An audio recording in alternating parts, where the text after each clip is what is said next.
Atsapanao ny fanirina izay misy anatiko ao, manosika idodododo hitady anao, maila kely ao mijery anao.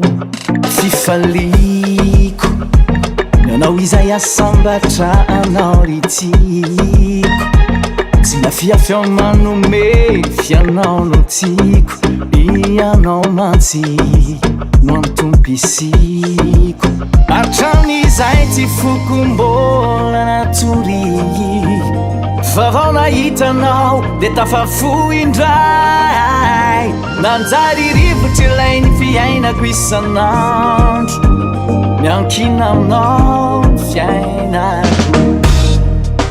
Alaiko anao wana manokana tiako, alaiko anao wana mandrakizay, alaiko anao wana manokana tiako, alaiko anao wana mandrakizay.